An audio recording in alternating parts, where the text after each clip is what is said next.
Hey, hey, hey, ha ha ha ha ha.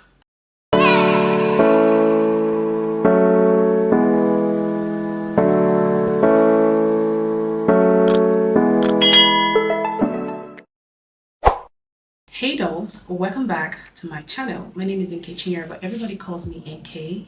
And if you're new here, I want to say a very big welcome. Don't forget to click the subscribe button when I tell you that this channel is all shades of fun. I'm not joking. Click the subscribe button, tell your friends about this channel. If you're not new here, thank you for still sticking by.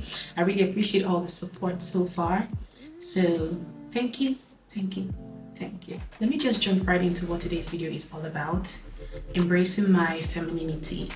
Now, over the past couple of months, I've actually been doing a lot of introspection and just basically just asking myself what I want out of life, what kind of person I want to be. And I know that I am the kind of person I do want to be a very feminine woman, someone that my daughter would say, that's my mom. It's just like an all-round 360 makeover for myself. Now, don't get me wrong, you don't have to be on this path. This is a very personal decision that I decided to share. So any other person that is going through it or that is interested in just being more feminine and being in tune with themselves and being more womanly can, just go ahead and follow me on this journey. So that's that. And what prompted me to make this decision was the fact that I realized one day that I was just rather too in tune with my masculine self than I am with my feminine self. Now, don't get me wrong, there's absolutely nothing wrong in being in tune with your masculine energy. However, it becomes a problem when there is lack of balance. If you know me or you've spent time with me, you know that I'm always full on boss mode 247. Maybe because of the kind of job that I do, but I'm always getting things done, solving things, just being on the move. I have men working for me, at least 9 men. There's always a yes ma, okay ma. And I have this thing in my head where I felt if I was more masculine or more, for lack of a better word, more gra, they would respect me more.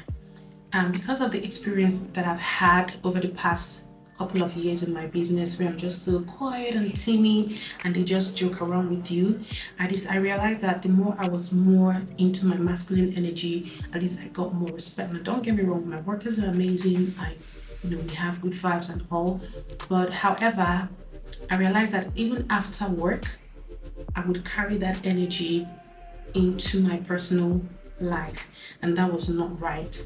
So it got to the point, and this has been going on for years. So it got to the point where everything I knew was just being, hey, hey, hey, ha, ha, ha, ha, ha.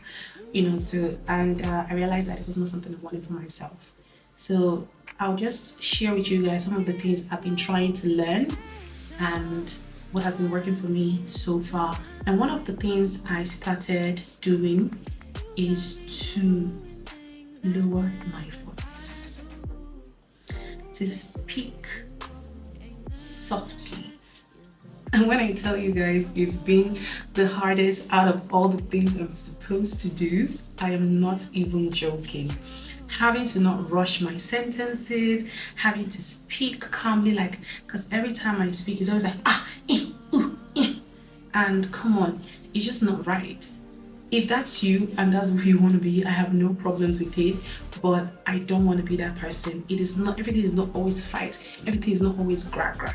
Everything, sometimes a lot of times you can actually get your message across without having to be, rushing your words and your sentences. And that's one of the things that I've been really trying to learn.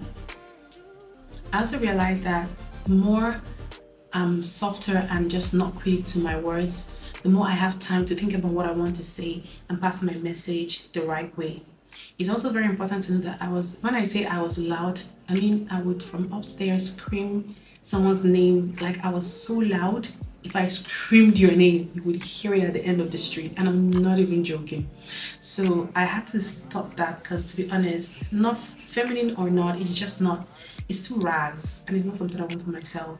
So I've actually started learning how to be softer in my words, my speech, and just very, just being so calm. And I realized it's been so much better and so much peaceful for me.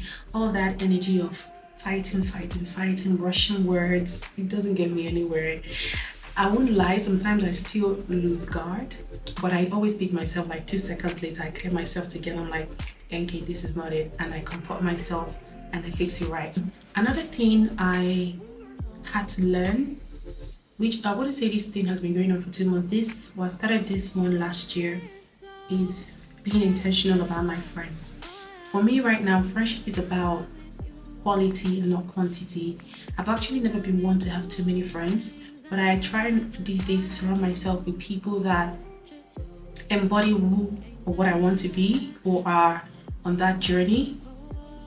Women that are just so sophisticated, classy, ready to be your friend, just confident women, friends that are very intentional, because I realize the people you have around you plays a very major role in your life. So I'm at the stage in my life where if I call you my friend, let's believe that you're very impactful and we're putting in 50-50 energy to make this friendship work.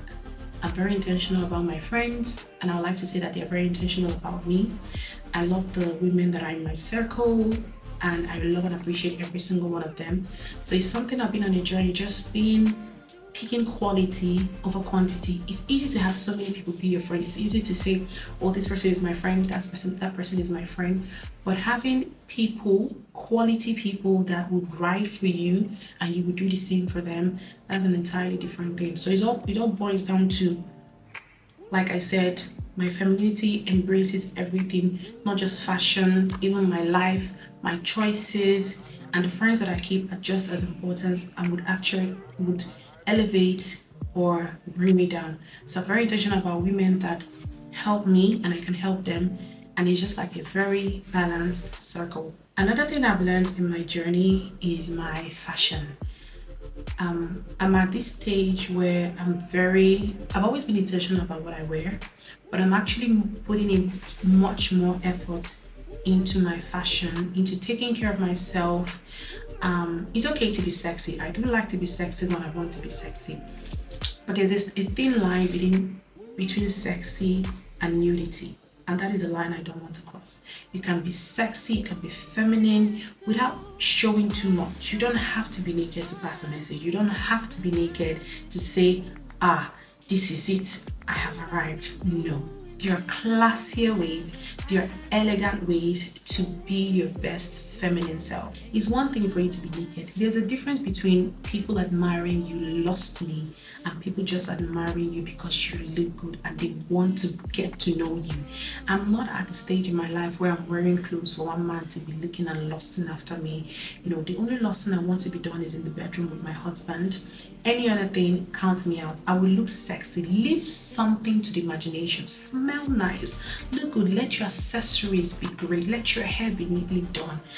Just overall, just embody what it is as a woman. Now, this is a problem that people have. They always feel like just because you want to be feminine, you have to throw away everything you've ever learned, everything that's a part of you. No, you just have to curate and know what works, what should stay, and what should leave. Trust me, when you start doing your research properly, you would see and know, okay, this is what needs to go. And you don't have to force yourself to throw them away. Build it, take your time. And when you're comfortable enough to say, you know what, today I only want to show legs, I'm no longer showing my boobs, that's on you.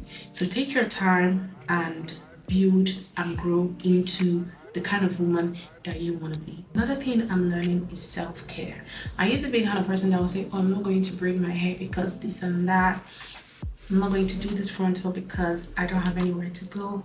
But believe me, I do these things for myself and I stay indoors and I look good.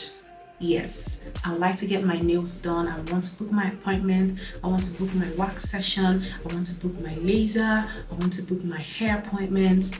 Taking care of yourself will make you look good. You would feel confident. You would feel better. You won't be caught unawares when they say, oh, let's go out. Even if it's impromptu, you are ready because you are your full self. Whether you have makeup on or not, you're investing in good skincare, you're taking care of your skin, you're taking care of your hair, everything that you embody as a woman. You are on that journey to becoming more.